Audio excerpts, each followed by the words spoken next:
Join us by the fireside for our evening tales of true life's strange experiences with things that lie beyond the veil of the known and into the misty depths of the mysterious and unknown.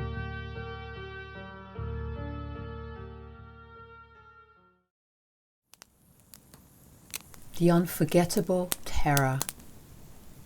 I had an experience 3 years ago that completely changed how I think about the reality of the paranormal. I'm a very successful 30-year-old entrepreneur worth at least $1 billion. So as you can imagine, I have a lot of extra money to spend on things like hobbies and traveling, etc. I'm American, but my parents are from Romania, so I naturally feel a connection with the country and its culture. And I have biological family there too. So anyways, I had always wanted to buy a castle in Romania, not far from my family location. I took time off from my busy schedule in the US in October and flew to Romania from New York in my private plane to check out some amazing old real estate. I traveled to the country on numerous occasions to see relatives and just generally explore. There's one particular region rich in old Gothic stories and creepy happenings that really always attracted me. And it just so happens to be fairly close to my family home. I won't say where it is, but it's certainly remote, forested and mysterious to say the least. I've always been a bit of a researcher and adventurer when it comes to the spiritual and paranormal, having spent months traveling through the East, India, Nepal, Tibet, etc., meeting holy men and lamas, generally just exploring all things relating to the life beyond. So I definitely knew what I was looking for when searching for the perfect property. I wanted mystery, creepy, gothic, romantic, but not horror, such as in Vlad the Impaler, aka Dracula, the notorious vampire. So after much searching through a list of fine, wonderful architectural gems, each with its unique qualities and history, just like a person, I guess, I was especially struck by one particular place. The realtor, of course, was super excited about the possibility of making such a big sale and big commission, so he was especially helpful. He gave me all the positives as usual, and I wondered if he was hiding any info on the place that he didn't want to reveal. I made a deal with him that I'd only consider buying it if I could first rent it and stay in it for a month. Money talks and all, so it was easy to arrange. The castle was leased out to me for the month, along with its 1,500 acres of pristine, mysterious native forests, complete with ancient trees here and there. The castle is really remote, set far back in the forest away from civilization. In fact, you wouldn't know it was there except for an old Gothic metal gate at the entrance off a dirt road, leading down a long ways until you get to the entrance of the castle itself. So I was there with the realtor and, he was talking to me. "Well, here it is," said the realtor in broken English. I spoke some Romanian, but I think he felt a need to impress me, so he practiced his English. The gate of the building was massive, fortress-like. Apparently the castle had been the seat of a prominent noble family back in the 1300s, and it was built as a defensive abode during some very turbulent times. Frankly, I was in awe at its age and endurance. It was as if it had been built to last forever, a testimony to the power of that family long ago. The realtor told me some of the history of the family and their influence in the area over the centuries in that region. We walked inside as the door creaked open on its ancient hinges. It was a bit dark inside, even though there was a clearing in the trees around the massive structure, allowing for some sunlight to penetrate into the house through the large, high windows. The building itself was on a hill, which I forgot to mention. Honestly, stepping inside that huge entrance area that was kind of circular and wide open took my breath away. I just let out a nervous chuckle, I think because it was like something out of a Bram Stoker story.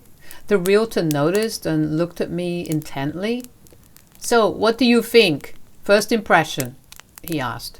I swallowed, looking up around me in amazement at the old portrait paintings of the family line over the centuries, the armor hanging on hooks and walls, the medieval weapons and warlike regalia.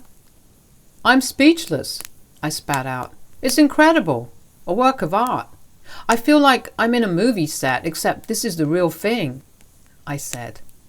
"Yes, as you know, Romania has a lot of old, historic buildings to offer. This is just one of them. If this one is not to your taste, then we can look at others," he replied. No, I said. "I love this. I want to see more of it." He relaxed, now that he could see I was serious about the property, so he could at least put more effort into his spiel about it.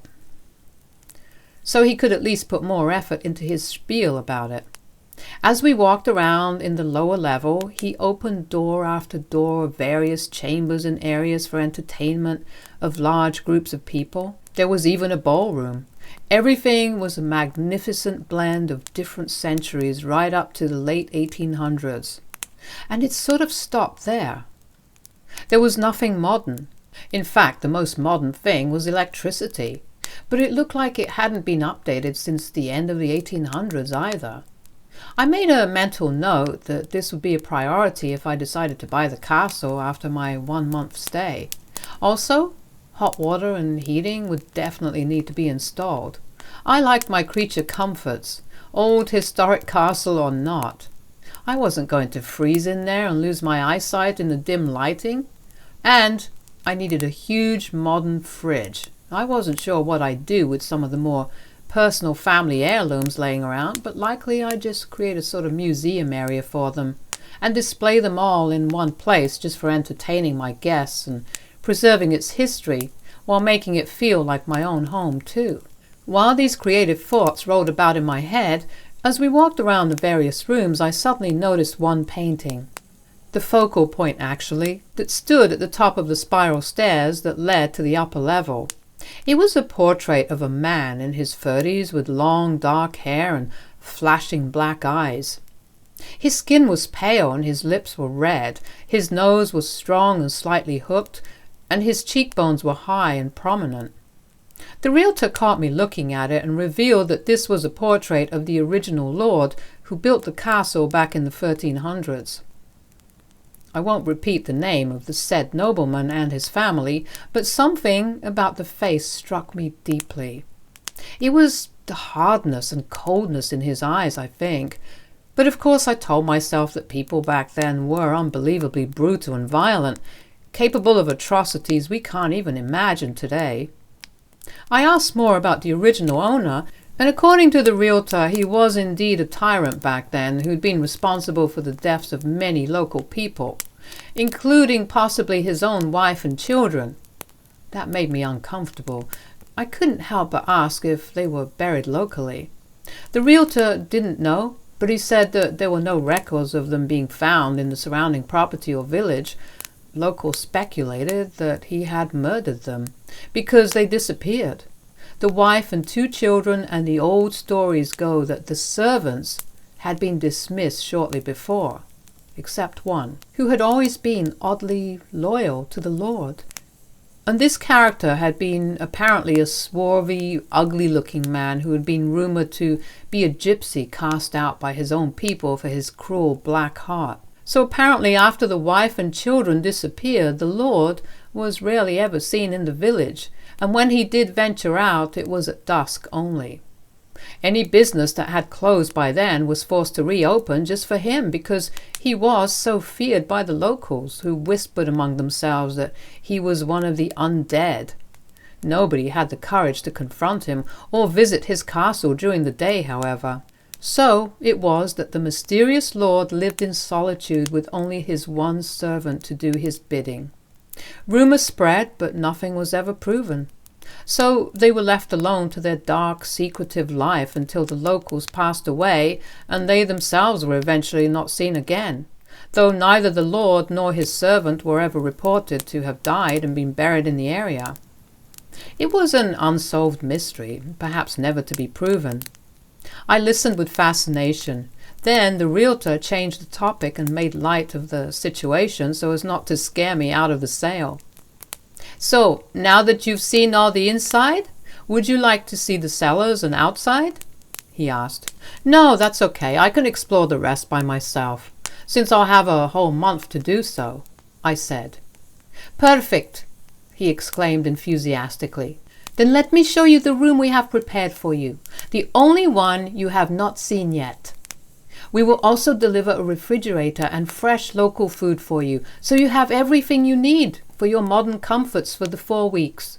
Roberta, a maid, will come 3 times a week to clean and prepare meals, which she can also freeze for you, so you have ready-made food for when she doesn't come. If you change your mind and you decide you wanted to stay here full-time, let us know. You specified you needed privacy, however?"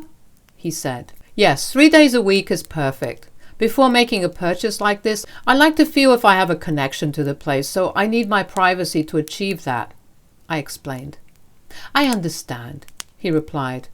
Doubtless he was used to the odd, eccentric whims and wiles of the wealthy clients he dealt with. He led me to the room I'd be staying in. It was huge and full of Gothic splendor mixed with early, crude medieval heaviness, but I loved it. Outside it was a long, rather dark corridor that led past various rooms, and that was close to a door which led down to the lowest underground chambers of the castle, which I had not yet explored. Presumably it had once been an escape route, winding down from the top floor level right down into the earth beneath, where escape tunnels were probably built in. In the next few days I would explore it. I had felt strongly hesitant to do that while the realtor was there. He left me the keys and various instructions. The fridge was to be delivered later on in the day. The housekeeper would come with fresh food and do her work even though the kitchen was not modernized. He suggested some excellent restaurants in town, half an hour's drive away, and offered to have a chauffeur pick me up, or that he himself could chauffeur me around for a price. I accepted the offer of the chauffeur, and within 15 minutes a luxurious Tesla car appeared ready to drive me out to eat. I had a lot of business calls to make, so on the ride to town, I used that half hour wisely to get business out of the way so I could focus on enjoying my day and planning ahead for my first night at the mysterious, intriguing castle. I used that half hour wisely to get business out of the way so I could focus on enjoying my day and planning ahead for my first night at the mysterious, intriguing castle. I talked to my family. They all thought I was weird and crazy, and Mom said I needed a significant other to get me back on track. I explained to her that I hadn't found the right woman yet, and so we argued in light humor back and forth on the phone the rest of the way. After the restaurant, I was driven back to the castle and dropped off outside the imposing front door. Seeing it now in the growing late afternoon suddenly made me a little nervous, so I impulsively invited the chauffeur inside for a visit, assuming he might be interested in seeing the interior, and to secretly soothe my nerves by having human company around, even for just a few minutes. But he emphatically refused, stating that he didn't like old castles, that they had too much dark history and scared him. Well, as you can imagine, his words did not soothe me in the least, and I began to seriously regret my decision to stay there alone. And how was I going to feel when it got dark out? All this suddenly dawned on me, and Mom's words of wisdom began to echo in my head about the foolishness of all this. But I convinced myself I was just being irrational and probably just influenced by the castle's rather dark past, but that I had no need to be afraid. Well, the driver sped off in his silver Tesla as though he couldn't wait to get out of there. He must have thought I was a typical American fool caught up in some silly romantic idea of vampires and evil witches or something, and I did wonder what the hell came over me to even consider buying an old castle with a clearly very troubled past. Anyways, I was here now. Too late to change my mind without making a fool of myself, so I boldly unlocked the front door with the big old key and carefully stepped inside. I turned on lights, which were way too dim for my liking, and I decided to leave them all on downstairs in the main areas. I didn't have the nerve to explore any of the rooms by myself. In fact, the idea of opening any door leading to the rooms made me feel very anxious for some reason. I decided to just head straight up to my room instead, and kind of just hole myself up there all night as though I needed to hide. Any boldness I had felt when the realtor was there with me during the late morning had somehow vanished. And for some reason, I felt suddenly very alone and very vulnerable. The worst thing was that for the first time in my life, I felt like I was totally disconnected from the modern world, and the sense of security and safety one feels in the presence of modern materialistic comforts and communication technology. It's as if I was all of a sudden unplugged and disconnected from humanity. The house had become its own world, separate from the rest of the world, wherever that was. Honestly, I don't even know how to properly describe this terrible feeling, this complete isolation. I wanted to run outside the front door, but where would I go? There were forests everywhere, and the sun was going down. By the time I got to my room, I was in a panic, and cold sweat had broken out into little beads on my forehead. Now, I could have called someone to go and pick me up. I mean, I didn't have a car with me, but I just somehow felt trapped, and it's really weird. I can't quite explain it, but I felt as if I couldn't do anything for that moment. So anyway, I kept trying to tell myself that, pull myself together and just go ahead with this and, don't chicken out. But anyway, I opened the door to the room, turned on the light, and slammed the door shut, and I bolted it too. There was no way in the world I was going to leave that room until morning. Fortunately, there was a bottle of drinking water in there, and an old-fashioned toilet closet was attached to the room. I wondered if the housekeeper was still going to show up, and the thought of another person walking into that place filled me with a sense of relief. I looked at my phone, feeling the need to call family, friends, or whoever would respond, just to feel connected to the sane world again. But to my horror, it was totally dead. At this point, a kind of wave of shock or something came over me. For a moment, I actually felt like I might faint, but I told myself I was driving myself into a panic for no reason. I was just scaring myself. Yet, I'm not a nervous or fearful person by nature, so this was just really strange. I even noticed a slight tremor in my hand as I held on tightly to the phone, which had been fully charged last I had looked, before I went into that room. I opened my small suitcase and took out the charger, my iPad, cables, etc. I found a strange, old-fashioned looking electrical outlet.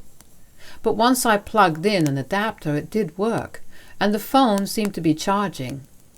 There would be no internet in that area, I knew that. In fact, it was something I realized I'd have to talk to the realtor about the following morning, because I had to get internet so I could stay connected to my business. Phone reception would likely be bad too.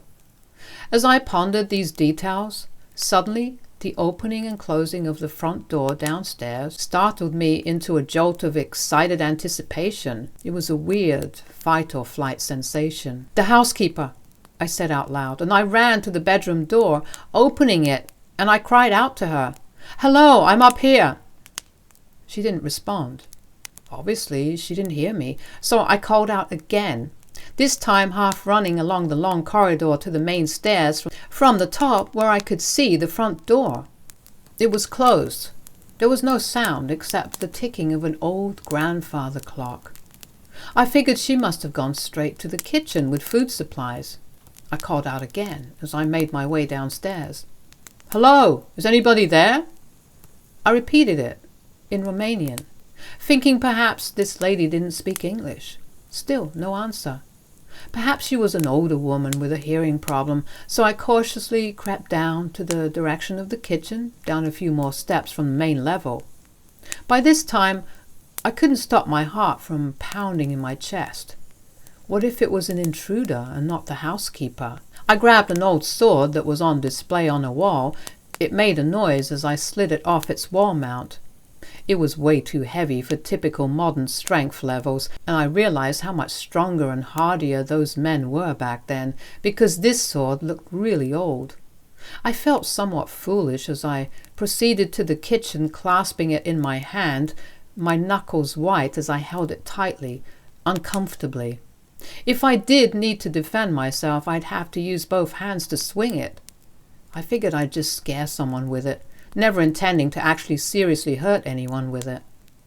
With trembling hands, I reached for the latch of the kitchen door.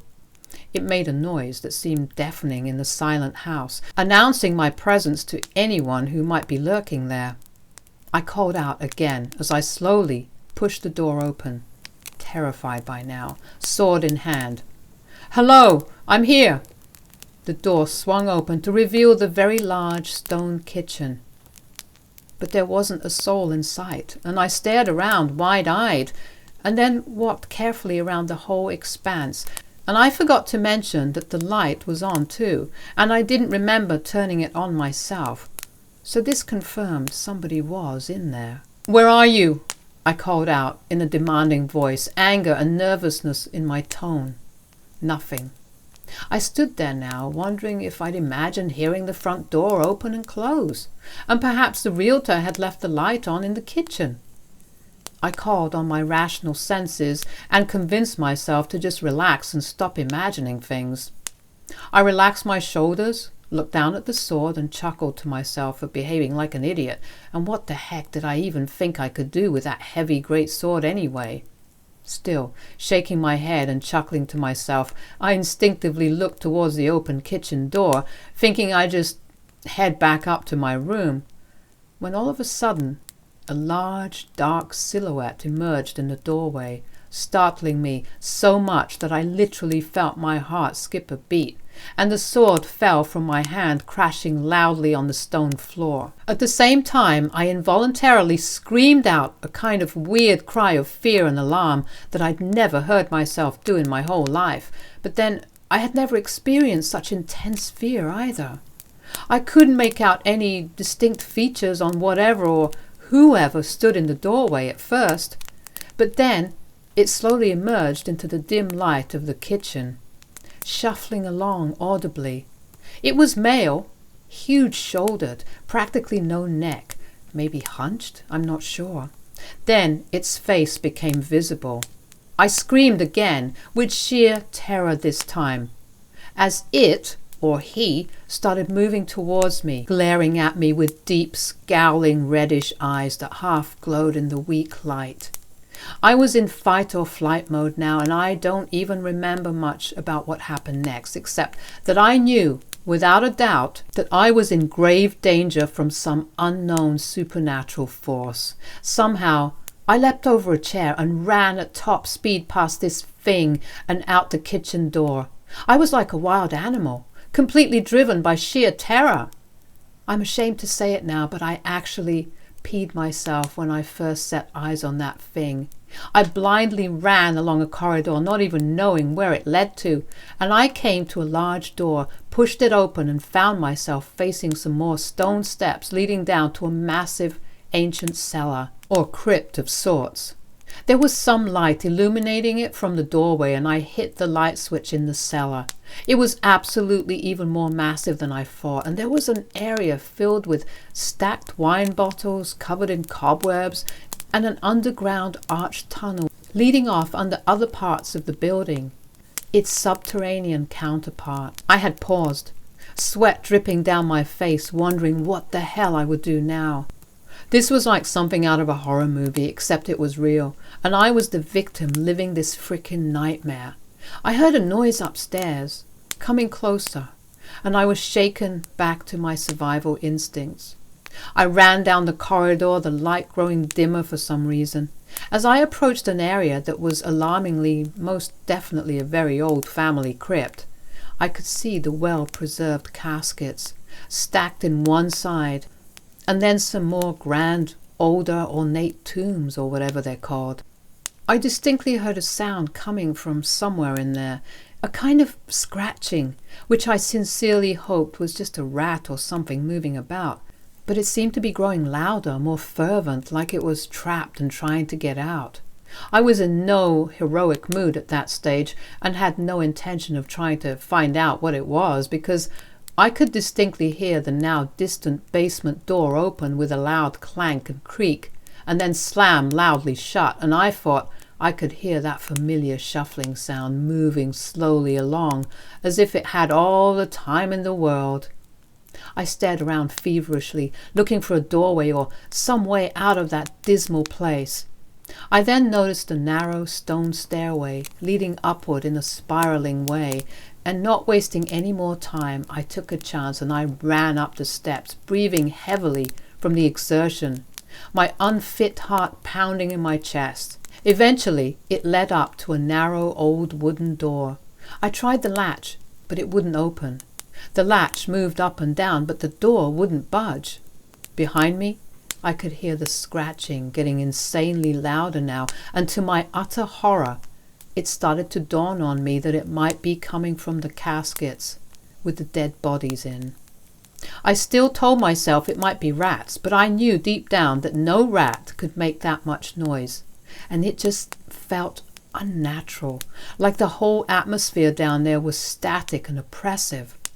To add to this new horror, I could now hear the shuffling mass getting closer, and the awful, stale, sickly sweet smell down there just got stronger. My head was pulsing, and for a moment I thought I would pass out.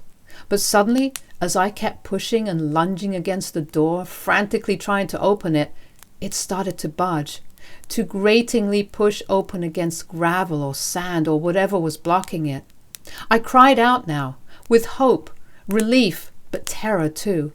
"God help me, please!" Oddly, as if my cries were heard by a benevolent power, the door swung open to reveal in the twilight now the entryway and gravelled path leading away from the front of the house. The area I was emerging from was at the far left side of the front of the castle, a small secret doorway leading down to the crypt, and no doubt the dungeons that were likely down there too. I tripped and fell on the steps as I rushed to get out of the open door now, and I looked back with morbid curiosity down the now darker steps leading back into that abyss from which there was silence now. No more scratching or shuffling now. But then I saw very clearly two pairs of glowing eyes.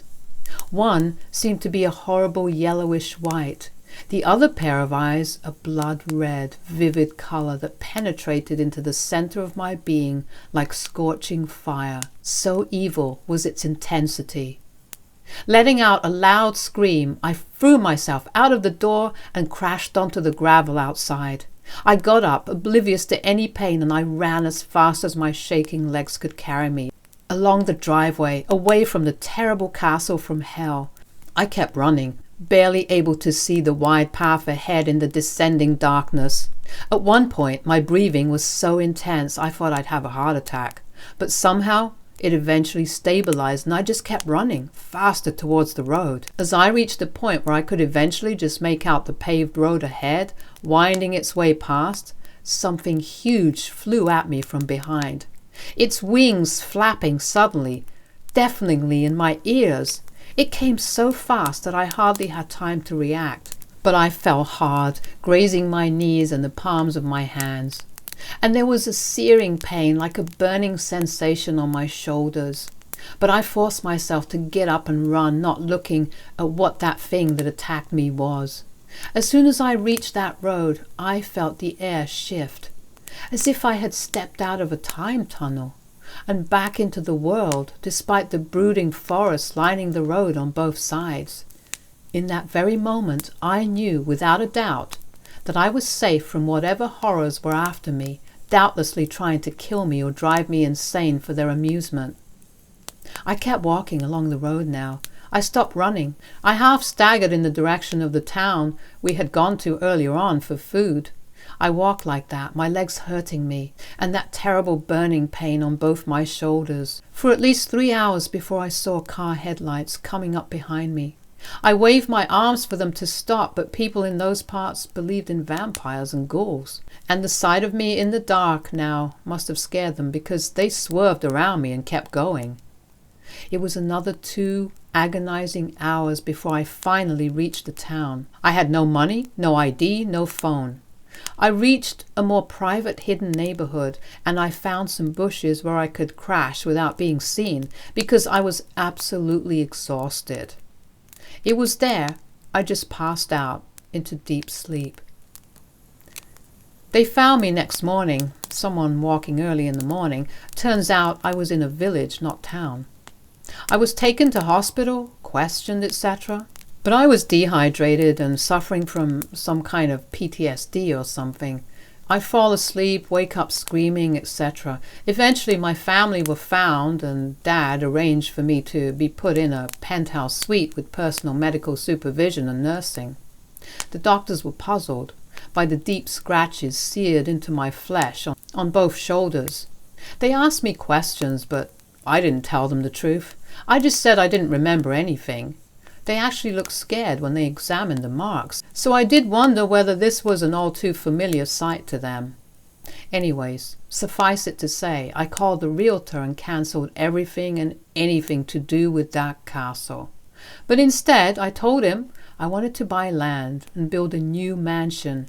Strangely, he sounded relieved and said, "To be honest, I'm really happy to hear you've given up on the idea of those old castles. Too much happened in those places. It's best to leave them alone." I agreed, but I said no more about it to anyone. This is the first time I've told anyone what happened in there. I have nothing to gain from posting this experience online. I just need to get it off my chest anonymously. My therapist suggested it as part of my healing process because I can't even tell her what really happened yet. And I've been in therapy for over a year now. Eventually, I stopped seeing that horrible, pockmarked, red-eyed face and twisted mouth. I stopped hearing his awful shuffling walk in my nightmares.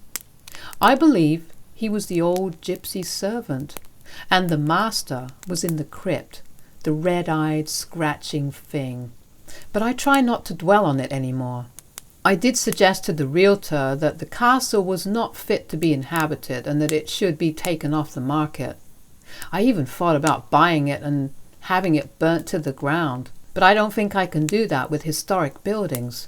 We'll see. Whatever this thing was, it will stay scorched into my very being for life. I will take time to heal. Perhaps I never will fully heal. I don't know.